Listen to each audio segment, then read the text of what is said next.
Hey everyone, welcome to the 13th episode of the Daily Fantasy Sports Roundtable, brought to you by FantasyLabs. I'm Matthew Freedman, Matt F. the Oracle, and last week we discussed the transition from NBA to MLB. This week we're taking a break from NBA, MLB, and even PGA to talk about the only sport that actually matters in the last week of April, and that is the NFL. Let's get started. Joining us for his Roundtable debut is TJ Hernandez, on Twitter at TJ Hernandez.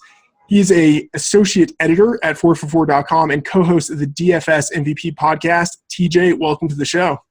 What's up, Matt? Thanks for having me, buddy. Yeah, it's good to have you. And would you mind showing the audience exactly what you are drinking right there? It looked very enticing. Yeah, I got a bitter chocolate oatmeal stout here from Stone Brewing down here in San Diego. Looking good. So I'll try to finish that whole thing by the end of the pod. Well, it's good. We want your voice, your throat to be properly lubricated so you can spit fire. So it's good that you're drinking that. It's good to have you on the show. Also making his Roundtable debut is Kevin Cole at Cole_Kev. He's a lead writer at Pro Football Focus, an editor and writer at RotoViz, and host of the Numbers Game podcast. Kevin, what is it like to be on a podcast with me for the first time in months? Are you sort of disoriented? Does this feel like a dream? Yeah, it's like it's like returning back to my worst nightmare. No, okay. It's like returning. We were going to say that we never had the video before, so now I'm just distracted by that beard. Yeah, it's a whole new experience. The Twitter avatar is years ago. I've had a beard for years now. I probably need to update, but I don't want to let go of the Harry Potter picture. But anyway, it's good to be back on a show with you. And then finally, returning to the roundtable is Adam Levitan at Adam Levitan. He's a DraftKings analyst, co-host of the Daily Fantasy Edge podcast, a FantasyLabs writer, and a two-time FSWA award winner. Adam, since the last time you were on the show, I believe I heard something about you winning a really small, unimportant poker tournament. Please take this opportunity to brag about yourself. Yeah, no, I mean, I always have to have my hand in something, so I don't play much poker between, I guess, August and I would say February or March, I would say. But during those other times, I play a decent amount of poker. So, yeah, I happened to get lucky and run hot for a few days and won a tournament. Yeah, it's actually going to be on CBS Sports Network in, like, June, which is, like, really humiliating because I'm obviously, like, disgusting and you know, I didn't shave and I met up with Bales. You know, I didn't have any like FantasyLabs gear, and obviously I wanted to do something for the hashtag brand. So I met up with Bales like an hour before the final table, and I did get to put on a FantasyLabs shirt. So if you tune into CBS, you'll see me wearing the FantasyLabs shirt for the brand on TV. So that was one good thing that definitely came out of it. That's awesome. You said you looked really disgusting for it. You hadn't shaved. Did you look any different for that? Yeah, no, exactly. I don't want to get too deep into it, but I have an issue with my sink where I really can't shave due to the current condition in my sink. So only in hotels for me. So next time I'm at a hotel, I'm going to clog their sink up real good. That's the bottom line. All right. I'm really glad that we could get that story. Now let's jump into some football. We are recording this on the evening of Wednesday, April 27. When this airs, it will be Thursday, April 28, or as it is known in the Freedman household, Christmas. That's right, is the NFL draft. And even though the regular season is still months away, we're going to talk about rookies and their first-year potential both as NFL players and DFS assets.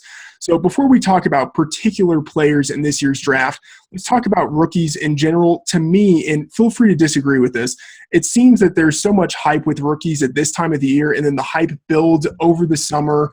And by the time the regular season gets here, those first-year players are being compared to all-time greats. So in general, and TJ, let's start with you. Do you think that NFL rookies tend to be overvalued or undervalued?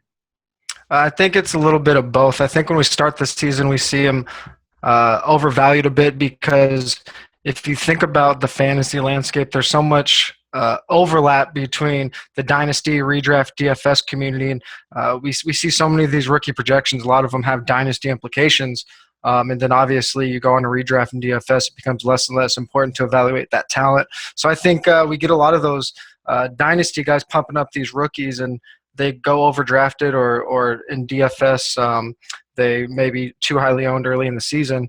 But then I think we get to a tipping point later in the year, and I think we'll end up touching on this later, where rookies that were highly touted that underperformed early in the season end up being really good values. Yeah.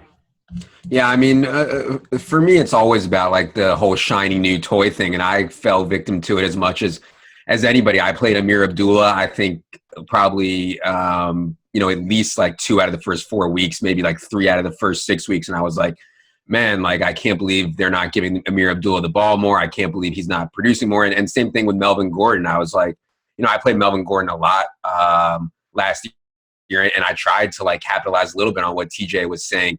Late in the year, like he was really awful. I thought he had a good opportunity late in the year, but it just never happened for him. So it definitely, I fall victim as much as anybody to the whole shiny new toy thing. It's like, hey, this guy is new. He has to be better than something that we've seen, and maybe that's not the case. And I think actually like the Kelvin Benjamin year, the Odell Beckham year kind of distorted everybody's view of rookies, and especially rookie wide receivers. It's like that class was such an outlier. They were so dominant. I doubt that we'll ever see a rookie wide receiver class produce like that one again. So I'm really trying not to chase things like that.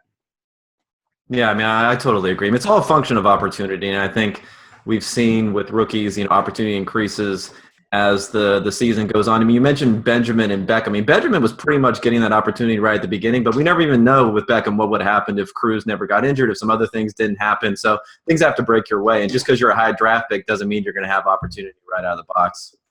Mm-hmm. All right. Well, Kevin, a follow-up question on this. So you talked about it being a function of opportunity. How do you go about evaluating draft prospects and projecting them to the NFL? And let's say before they get to a team, so before you even have a really solid grasp of what their opportunity might be. So how do you determine whether a guy has a decent chance of being a good NFL player, regardless of team, scheme, draft position, all of that? Well, I mean, I've looked at a couple of different ways to do it. I mean, I looked at it for running backs and for wide receivers. I think, a lot of it for wide receivers is about their production. I mean, stuff that's been done at RotoViz is a lot of it's about market share, and I think that correlates pretty strongly with what their eventual draft position ends up being. But it's basically how dominant were they as a college player, because hopefully wide receivers can actually get out there and run routes, since the base set for most teams is 3 wide receivers, so it's easier for them to get out onto the field.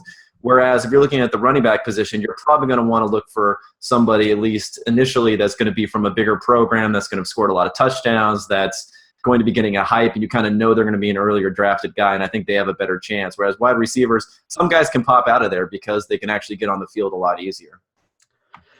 Yeah, I'm not a guy that throughout the year I'm like so knee deep in NFL and NBA, DFS, and I don't get a chance to watch a lot of these guys. So I rely on other people that watch. I think the market share thing that the RotoViz guys do is awesome. I think the Spark stuff is awesome. That's something I really follow closely. I think guys with really good Spark scores are always going to intrigue me. But just from a skill set standpoint, I think that running backs who come out of college having pass protected before and being good in pass protection are so much more likely to end up on my season-long team, say. It's just so hard for these guys to step in and not be able to pass protect. These NFL coaches are just petrified of getting their quarterbacks killed. So I'm always asking, when I was with Roto World and even now, I'm like, hey, Josh Norris, what do you think of this guy's pass protection? Tell me this guy can pass protect before I pick him in season long. So I think that's something to look at for running backs for sure. Yeah, I'm kind of with Levitan too. I don't do a ton of player evals myself. I've moved pretty far to mainly DFS and then a little redraft and pretty much no dynasty at this point. So for what I'm doing, the value of trying to evaluate a player's talent doesn't really add a lot of day-to-day value to my process. But I'm relying a lot on player comps and then trying to figure out exactly why a player might relate to a player that's already performed in the NFL, and then where that player succeeded and how they might fit into different teams. Wide receivers, I think, in their rookie year at least, outside of player evaluation, they can kind of hide a lot of stuff if they're big body targets. We already touched on Kelvin Benjamin's rookie year. No one's going to say he's a great route runner. He drops a lot of balls, but he's that big red zone target and go up and get it. So a rookie wide receiver in a situation where there's not another red zone target, that's a guy that's going to be able to produce in his rookie year.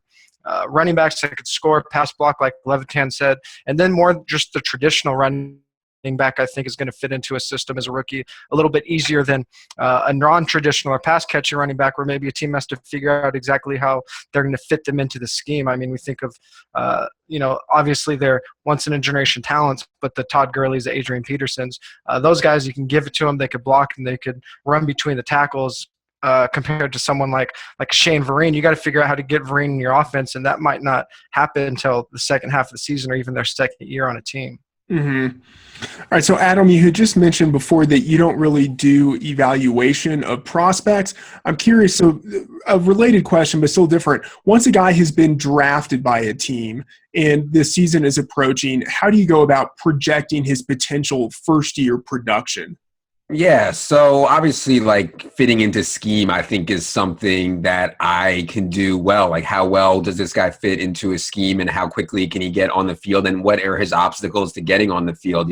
Like depth chart battles, really following training camp closely and looking at snaps with the first team in training camp.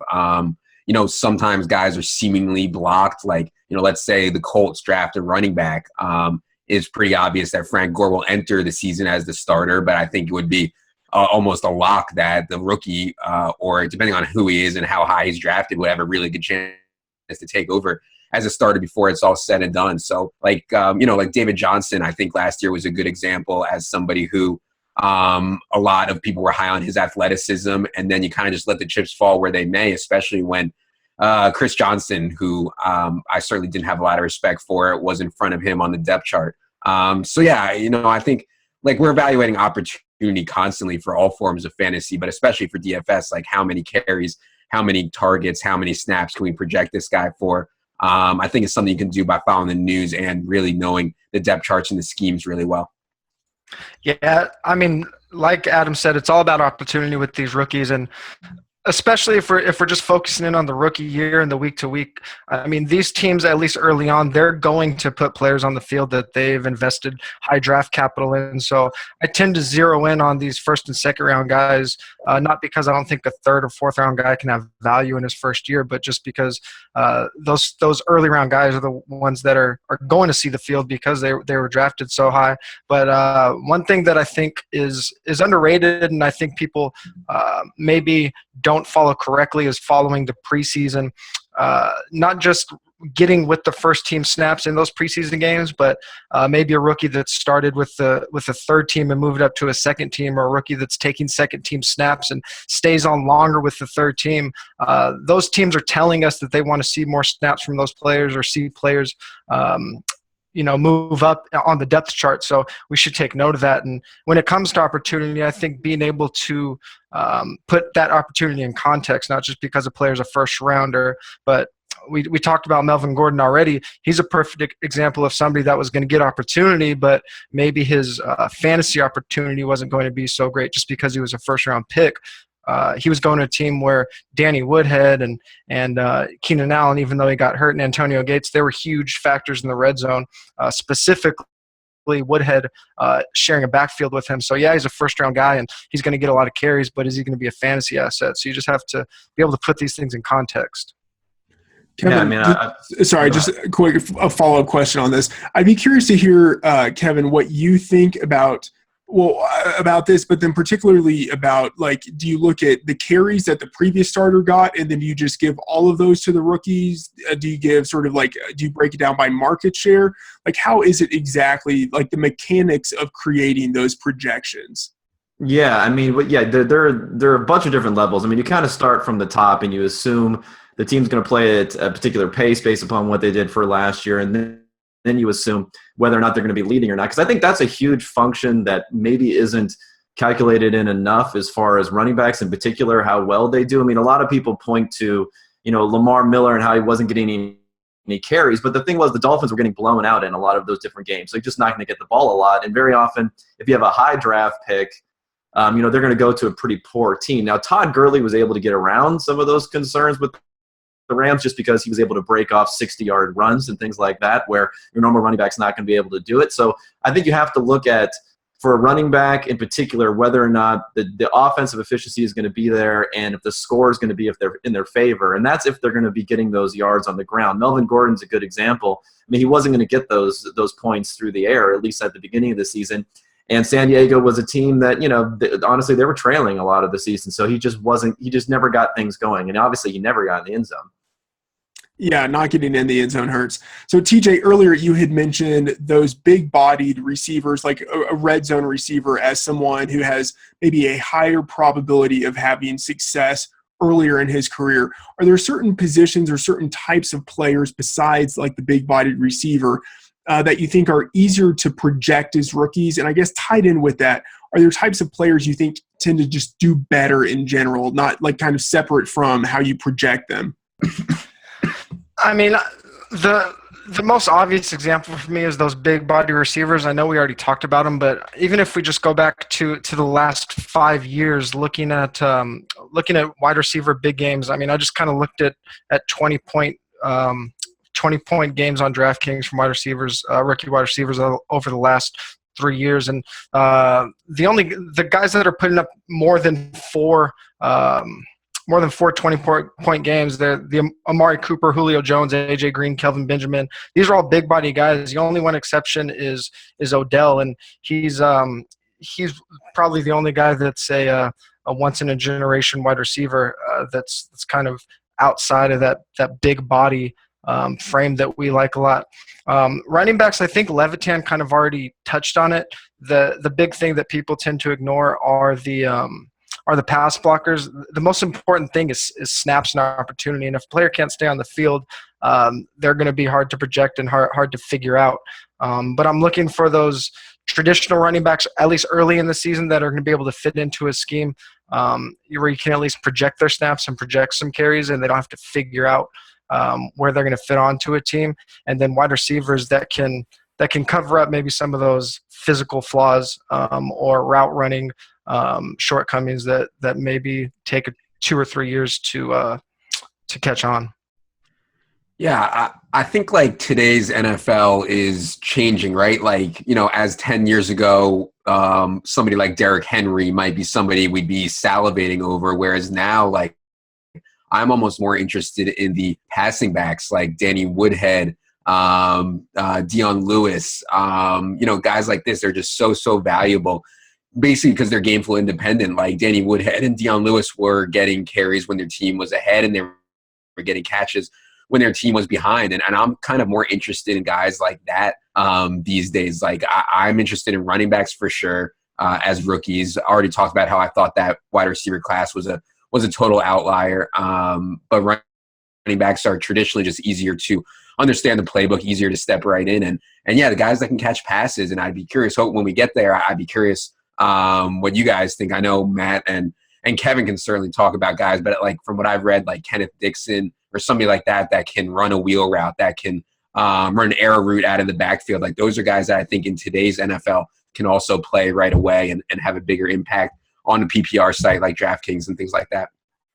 Yeah, no, I totally think so. I mean, Dixon's a name that's pretty popular. I mean, you're going to see Paul Perkins, maybe like Wendell Smallwood, a lot of these guys who can catch passes. I do think the NFL is going to move further and further towards wanting to use that running back as a weapon as opposed to just a blocker. I mean, we talked about the fact that guys like Elliott and they can block, so they're going to be used a lot. But then there are other teams. I think more and more teams are going to replacing the run with the pass, and when they're doing that, they want to have a guy on the field who can catch the ball. If you think about, like you mentioned, Dion Lewis or how they're using Duke Johnson and guys like that, hopefully they'll be running a lot more routes, and that's going to give value to those guys that aren't necessarily high drafted running backs, because you're not going to take a running back in the NFL draft in the first couple of rounds or even the first few rounds unless you think they can really, be a almost every down back type. And there's a lot of guys who don't do that but can catch the ball pretty well.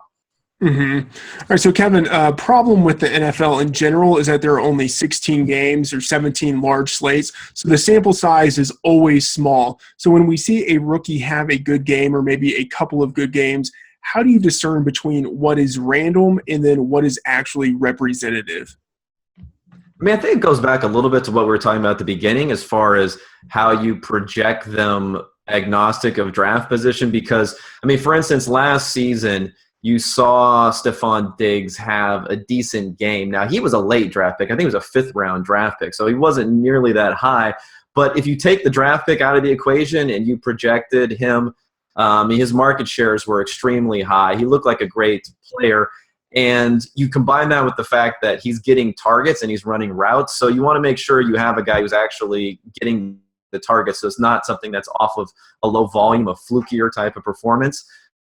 So that's huge. And then for a running back, it's really just how many, make sure they're getting the snaps and make sure they're getting, the guaranteed touches going forward. And again, for a running back, I think it's probably even more important there to look at how they profile athletically. I mean, David Johnson's a guy that everyone points to, but you kind of knew that he could catch the ball, but he also was just a beast as far as athletically what it's concerned. And sometimes I think those guys can get over discounted in the draft because if you don't play for a big school, it's probably no accident that the top 2 draft picks this year, we're talking about guys who play for Ohio State and Alabama. I mean, what do they always have the best running backs every single year? Probably not, but they always have the guys who are going to put up huge stats, who are going to be on TV all the time and are going to score a lot of touchdowns. And that's not necessarily mean that they're the best.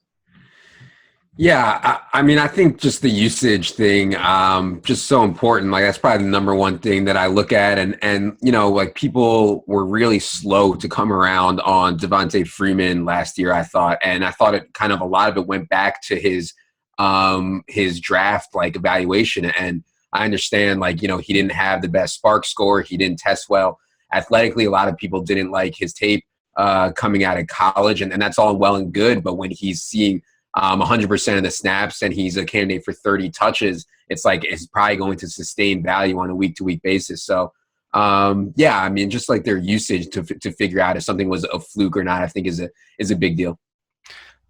Yeah, I mean, my process on trying to figure out what's real and not real from rookies isn't unlike what I'm doing for any other player.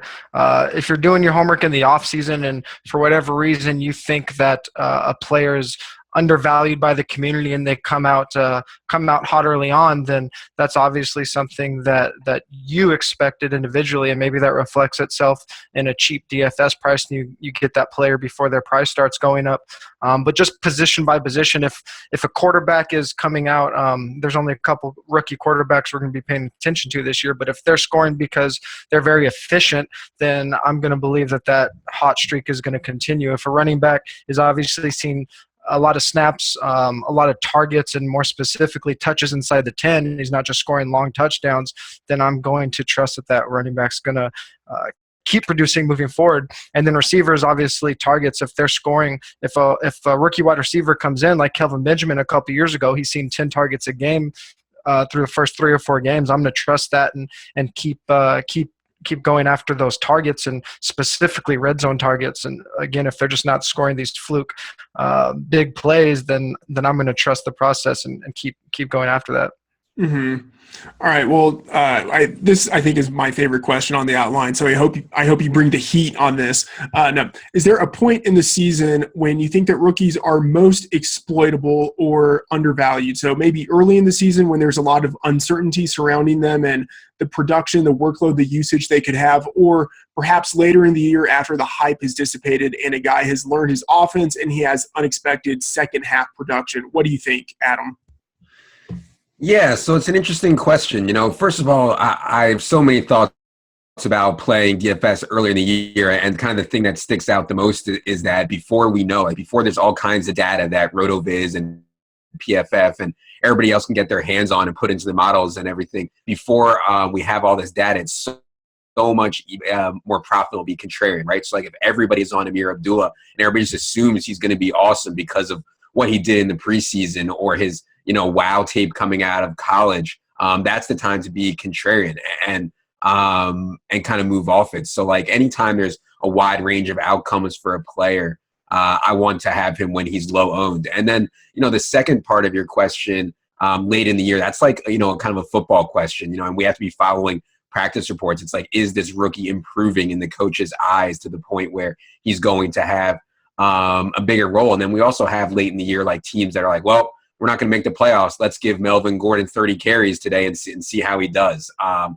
that's kind of what I thought was going to happen late in the year. He still sucked. But anyways, it's like, yeah, I think that we're looking at bad teams trying to let rookies shine. And then we also have people get injured every day in the NFL, and we're going to see these rookies kind of jump up the depth chart as the year goes on. So, yeah, I certainly always have my eye on guys that I thought had a good chance early in the year and may be like a post-hype sleeper.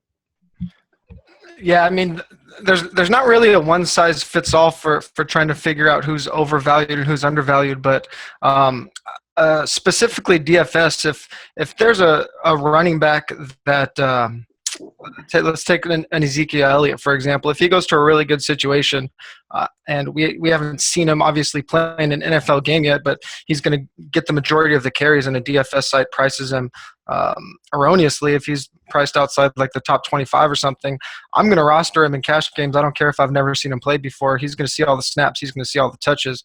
But, I mean, it's all about, like Adam said, there's game theory, there's ownership percentage early in the season where we have this huge influx of players that aren't doing the homework that draft Twitter and fantasy Twitter is doing all season. So if the whole community or the public's very big on some rookie receiver, Laquan Treadwell or something, I'm going to avoid that player early in the season just because his ownership percentage is going to be very high. But specifically wide receivers later in the year, like I mentioned earlier, those guys are going to turn into values. If we look at over the last 5 years, rookie wide receivers, 71% of their 20-plus point DK games come after the second half of the season. So there's a lot of evidence that rookie wide receivers take a while to adjust. But all that means for DFS purposes is their price is going to drop as well as their ownership percentage. And if we know those big games are coming, then that's obviously a cocktail for a lot of success. Yeah, I think I totally agree on the wide receivers. Like I mentioned before, since there are normally 3 of them out on the field at any given time, you're probably going to get out on the field eventually if you're a fairly highly drafted wide receiver, so you're going to have that opportunity, whereas running backs, it's more of a binary sort of thing, whether they get out there or not. And I think sometimes it's like the week after the breakout, you have to figure out what you're going to do with them. Sometimes rookies, people are all over them, especially if they're a high draft pick. Sometimes they can be ignored a little bit. I think what we saw with, you mentioned Devontae Freeman, I don't think it was necessarily because he had a poor draft evaluation, it's because he was just awful as a rookie that people were off of him. So I think that's another thing. If you do find a guy, though, with a really poor draft evaluation, people really are that sour on him, sometimes they won't buy him after 1 week. After a 1 week breakout, and if he's going to see the same volume the next week, and he's playing for a decent team, then that's the opportunity to try to jump on him. Mm-hmm. All right, let's talk about some particular players, and let's start with running backs. And I don't want to assume that anyone here believes that Ezekiel Elliott and Derrick Henry will be big contributors as rookies. So I guess the first question is, what do you think about them? And then who are any other running backs you think have a lot of potential and are maybe undervalued? TJ. Yeah, I'm going to dance around this question a little bit just because like I said, I'm not the best player evaluator. But Elliott specifically, it's sounding more and more like he's going to move into the top 10 or at least be a very high first round draft pick. If a team is going to invest that kind of draft capital in a running back where the NFL's already shown that the running back position is devalued, we've seen years where running backs don't even go in the first round, then more likely than not, that team's going to give Elliott every opportunity to produce. I mean, we saw horrible players like Trent Richardson who are drafted high. He's going to get opportunities. Not good, but they drafted him very high, so they're going to give him as many chances as they can. Henry specifically, I think it's a little bit to be determined just because depending on his landing spot, we didn't see him catch a lot of balls in college, and that always concerns me a little bit. If he goes to a team that has a good pass-catching running back, then we could see him lose some snaps if a team isn't all in on getting him all the touches because they maybe don't spend a super high first-round pick on him. But outside of those guys, and instead of just looking at specific players, I think some landing spots that can be really interesting. Oakland is not completely sold on Latavius Murray. It seems like every opportunity they get to bring in another running back that they're going to do so. So even though Latavius is there, I think if a running back lands in Oakland, he can have some value. Chicago, kind of the same thing. They lost Forte, and at least Twitter doesn't think Langford's very good. And then Miami, they're kind of similar to Chicago. They lost Lamar Miller, and they haven't given any evidence that they're sold on Jay Ajayi. And with the departure of Lamar Miller, that's almost 60% of their red zone touches in the backfield. So I think if any running back, no specific player, but if they land in any of those spots, those can kind of be some interesting spots that maybe people aren't talking about right now. But by the time season rolls around, running backs might have an impact on those teams. Yeah, I'm going to throw out a name, and I'm curious to get Kevin's take on this guy. I know you mentioned him earlier, but I was reading a really good article on PFF about Paul Perkins' elusive rating and how good he is at breaking tackles, and that always really intrigues me. I think we've seen correlation between guys who can break tackles at an elite level at college and then bounce that into the NFL. I assume Paul Perkins is going to go in the 3rd, 4th, 5th round. I really don't know in this upcoming draft, but do you have any Paul Perkins takes for me, Kevin? Yeah, I mean, I think Perkins he's pretty solid. I mean, the thing with him is he's 208, so he's a little bit on the smaller side. I mean, he functioned as a workhorse type of back in college, but we'll see how he projects there.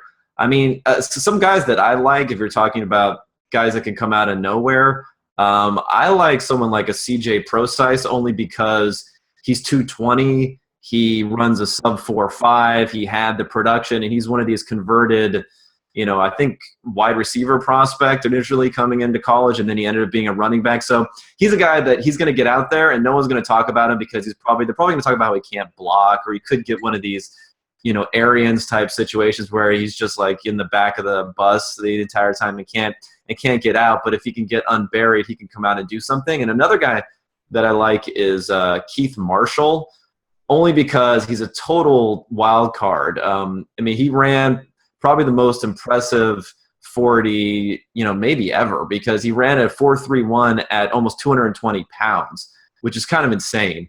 And he was actually a bigger prospect coming into college than Gurley. He played with Gurley, so he kind of got buried there. He had some injuries. So, if he can break out someplace, again, he's going to be a project guy. So he's going to be a guy that no one's going to see coming, and they may not believe in even after one good week. So I think he's another interesting name. Yeah, let me just jump in real quick. I think Procise is like the perfect example of a guy that can go to one of those teams I mentioned with like Latavius or with a Langford already there, and people are going to say, oh, well, now he's has to compete with these guys and just kind of run away with the job. Mm-hmm. Yeah, I like that. I think if there is a David Johnson type of player in this class, it is him because of the size, the speed, and the receiving ability, even converting from wide receiver to running back. And let's talk about the wide receivers. It's not uncommon for running backs to have year-one impacts, but it is somewhat rare for a wide receiver to contribute steadily throughout his rookie season.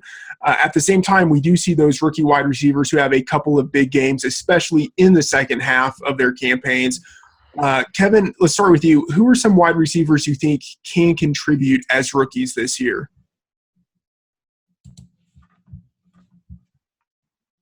You're on mute. There are a few different guys that I think that can contribute. I'm actually not as certain about Treadwell as some others might be. It's really going to depend on his landing spots. We'll end up seeing what's happening. But I mean, if you look at some of the names that are at the top, at least of the board that I look at that I think that can contribute, Corey Coleman is probably one guy I think can probably contribute from the beginning. He's explosive, and I think sometimes if you're going to talk about using these guys, it's probably going to be more as your dart throw low priced type of guy. So even a guy who's not getting a lot of volume might be able to put up big numbers. Someone like Corey Coleman, someone like William Fuller. These are guys that have big production. They could get a couple of long touchdowns, something like that. It's one of those unique type of players. So I like those guys a lot. I mean, I think Josh Doxson is probably one of the more NFL ready, and it helps that he's 24 years old, so that he's probably going to really help him be NFL ready. But he's a guy that could come right out of the box as opposed to someone like Treadwell, who is 21 and change. Yeah, I think and I don't want to say that Laquan Treadwell is going to be a bust or he's not going to be good just because of his measurables. I understand that's like a really, really bad take because he is a possession receiver. So he can gain separation. He's not going to beat you deep. But I will say this. I looked at the top 10 of the DK If you finish the year in the top 10 in DK points per game over the last 5 years, there were 29 different guys. And then I looked at all the measurables of all these guys, and 89.6% of these guys ran under a 4.6, and Treadwell ran a 4.63. 84% posted at least a 33-inch vertical. Treadwell was under that. 120-inch broad jump, at least 78% of the guys did that. Treadwell was under that too. So like he's like really coming in behind from an athleticism standpoint. That scares me. I know that like the tape guys still really like Treadwell, and I totally respect that. It's just really scary for me on him. I'm way higher on the Doxson and Coleman, as Kevin mentioned. Like they just look more like the types of receivers that have a top 10 PPR seasons. That's the bottom line. And then one other guy that I wanted to mention, Sterling Shepard out of Oklahoma. I know he's a slot receiver, but on PPR sites like DraftKings, if you can tell somebody to go into the slot and he can say, hey, listen, we're not going to ask a lot of you. We're going to ask you to run really short routes, but you're going to catch 5 or 6 balls per game for us. That's obviously has a ton of value. And the Jarvis Landry truthers can speak to that. Yeah, I mean, we've mentioned Doxson a couple times, and I rely on Roto-World a lot for my rookie blurbs, and they've called him they've kind of called him a Treadwell with better speed. So I mean, if you could put that together, that's a guy I'm obviously really going to like. I just love those big body receivers, if you haven't noticed by now. And Coleman's a little bit smaller, but from what I've read and the little bit of game that I've seen, like dude could jump. He can get up. He can get over people. He's actually like won a lot of contested balls. I know it's different at the college level, but those two guys really stand out for me, especially Doxson. And if we're just talking about guys that can end up producing in their rookie year, depending on landing spot, some teams that I think have some really interesting opportunities that maybe people aren't talking about drafting wide receivers. We think about Cincinnati. They lost Sanu and Jones. I know people aren't expecting them to draft a wide receiver in the first 3 or 4 rounds, but a lot of NFL teams don't draft for need. We've seen that before. They lost 31% of their red zone targets with the loss of Sanu and Jones. San Francisco lost 28% of their red zone targets without Bolden, and then Chicago, they lost 25% of their red zone targets without with Forte and then Martellus Bennett leaving, and I wouldn't be surprised if they go a little bit later in the draft to get someone opposite Alshon. I don't think they're going to rely on Eddie Roy or something to complement Alshon. I mean, he's their best player, so why not give him a little bit of protection? So those are a few teams that can be some sleeper landing spots for wide receivers that can maybe have some value later in the year just based on their scoring opportunities. Matt, I want to hear your Laquan Medwell hot take. Let me hear it. Actually, I think I'm higher on him, it sounds like, than you guys, but I really don't think he's anything special. I think he will be a very solid wide receiver too for a number of years. So that's not anything that's all that exciting. I think he has sort of, I don't want to say like poor man's Anquan Bolden potential. I think he has sort of just like about Anquan Bolden potential. He's sort of in that Keenan Allen type of mold. Like he's a big guy, not athletically gifted, but he does score touchdowns. He does get the ball. He makes contested catches. I think he's going to be drafted in probably the top 20. I think maybe even around pick 14 to 17, in that range. I think he has a chance. And that's really respectable draft position. A guy with his pedigree, with his age, just his size, that draft position, that's a guy who tends not to fail in the NFL. He might not succeed at a really high level, but he probably has a pretty high floor. Yeah. I heard a Michael Crabtree comp. What do you think about that? I think he's probably a better route runner than Crabtree. In that Texas Tech offense, it was sort of questionable as to what those guys were doing in terms of route running. But then too, he's so much bigger. He's 220 pounds. Crabtree was, I think, around 207 when he entered the NFL. So there's the weight difference, there's the height difference, and then there's the competition difference in terms of playing in the SEC versus playing in the Big 12, which is just known for having almost nothing defensively. So, I mean, I can see that maybe there are similarities to the way that they play. similarities in that maybe both of them aren't really good at separating from like defenders. But other than that, I think they're fairly different just in terms of their capabilities. I don't know. Anyone else have thoughts on that? Yeah. No, I think the comp was to Crabtree, like the way he wins now with like he's not fast and he just has like really good hands and he makes contested catches that are like 8 to 10 yards down the field, you know? Yeah, I think that's probably fair. I think Treadwell can probably get a little bit further down the field and probably has much more potential as a red zone target, but you never know. Yeah.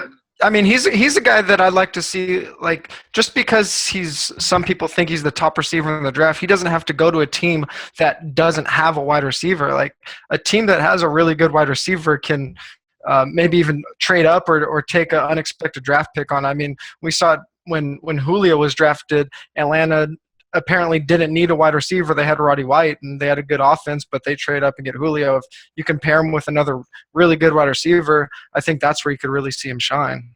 Mm-hmm. Yeah. I think I totally agree with that. And, you know, I mean, there's obviously talk about the Giants, and there's a massive void there left by all of Ruben Randall's unfulfilled potential and wasted targets.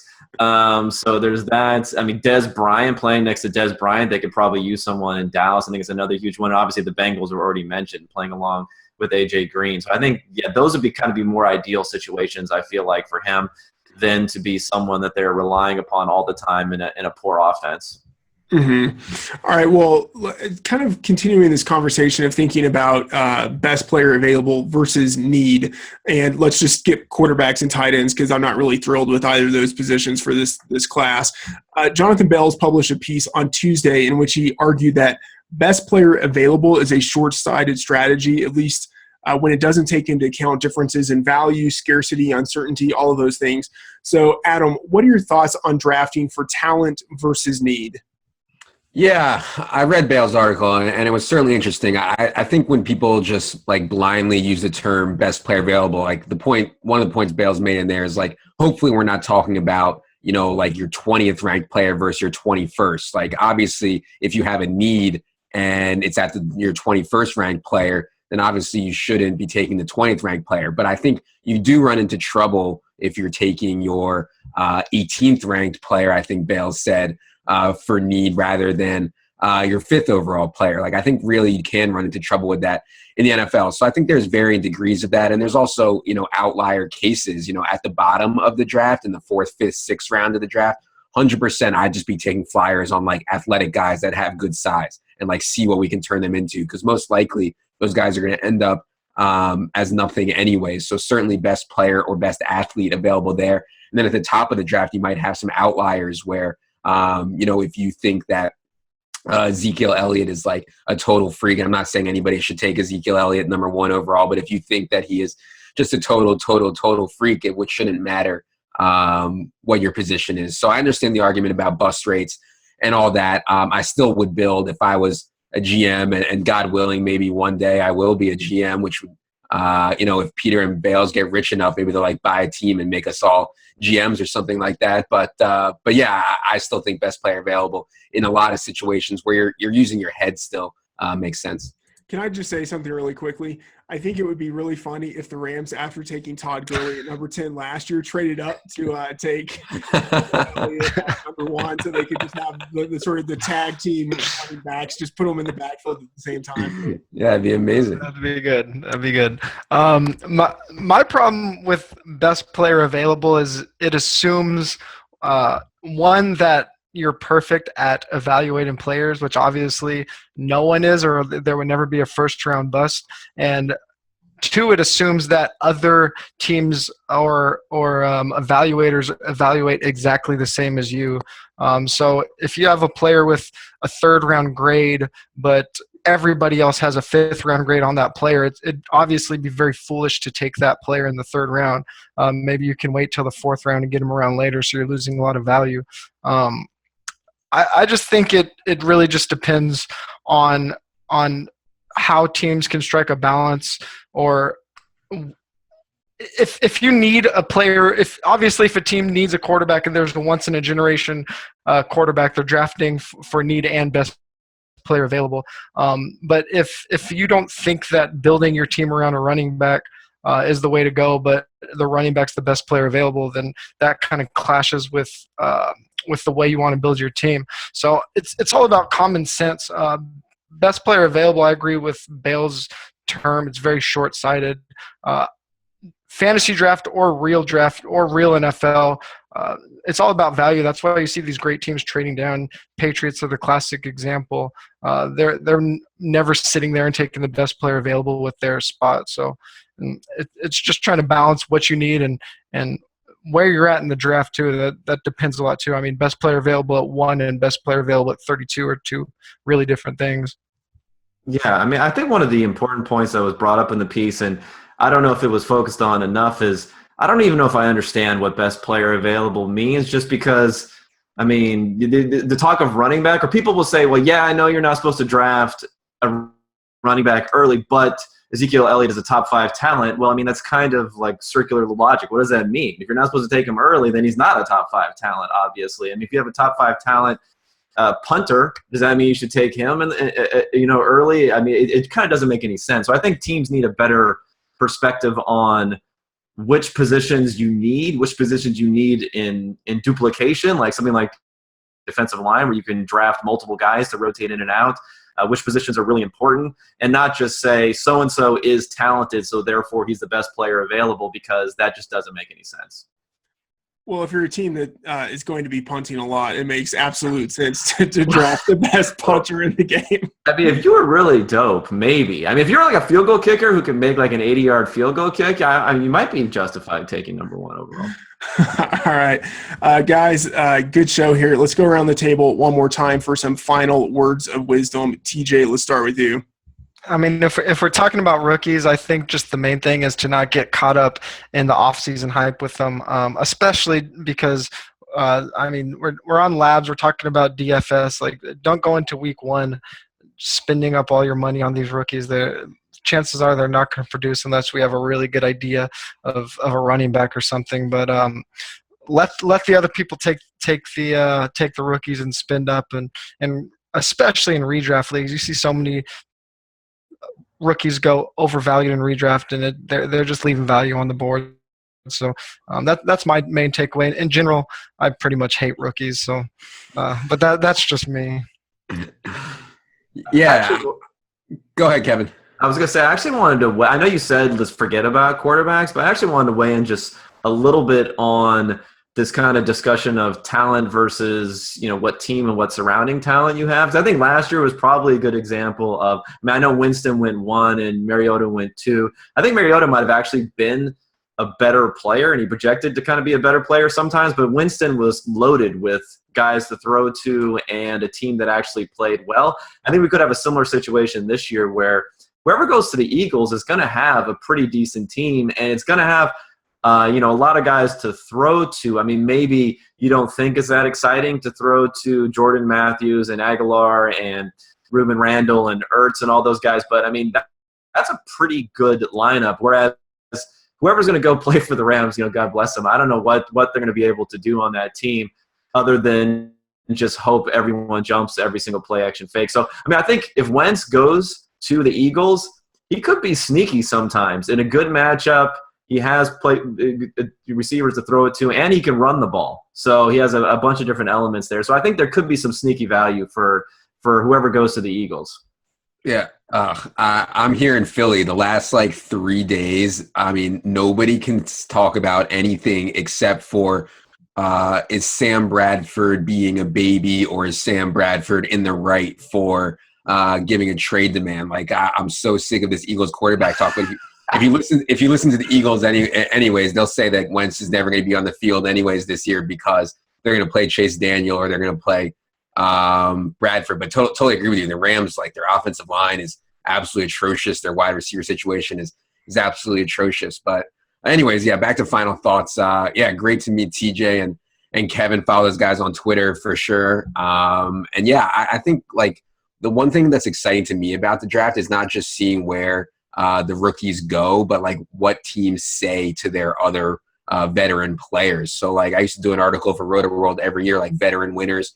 and veteran losers. Like, if the Dolphins for some reason go the whole draft and they don't take a running back, that speaks a lot about what they think about Jay Ajayi's talent and health and all that. And, if they use a first-round pick on Ezekiel Elliott, that speaks also a lot about what they think about Ajayi. So that's kind of something that I'm looking for too. Like, yeah, teams are never going to say, hey, we don't like X guy, but they might say it through their actions in the draft. Yeah, and Adam just reminded me of one thing when he said that people in Philly are talking about Wentz possibly sitting for a whole year. A lot of people forget that teams don't have the same incentive, even if they draft a player in the top 10, to force them onto the field like they used to when they had to give them $50 million guaranteed. Ever since they put that rookie salary cap in place and the NFL salary cap went up, there's not a huge monetary incentive to get a player on the field just because there's a first-round pick like there used to be. So that's one thing that people maybe should take into account that I don't think has got its way all the way into the discussion yet. As far as and he's from North Dakota. I mean, come on, you're gonna put, he's from North Dakota. You're gonna put him right on the field. Well, he's the most NFL-ready quarterback, depending upon every other guy you talk to. Hey, Sam Bradford was almost a league average quarterback last year, so that's a great spot for anyone to play. Yeah, no, I know. I'm not on Sam's side. I think he should just go for an audition. He can't audition to be the Eagles' future franchise quarterback, but he can audition to be somebody else's and get paid really well in the meantime. I don't know what his problem is, but anyways, I know that's not the topic of this podcast. I mean, yeah, like he could go to the Rams. they need a quarterback. All right, guys. Thank you so much for being on the show. We've been speaking with TJ Hernandez, Kevin Cole, and Adam Levitan. You can follow them on Twitter at TJ Hernandez, Cole_Kev, and Adam Levitan. And you can follow me on Twitter at MattFTheOracle. I'm Matthew Freedman, and this has been the Daily Fantasy Sports Roundtable brought to you by FantasyLabs. Thanks for tuning in.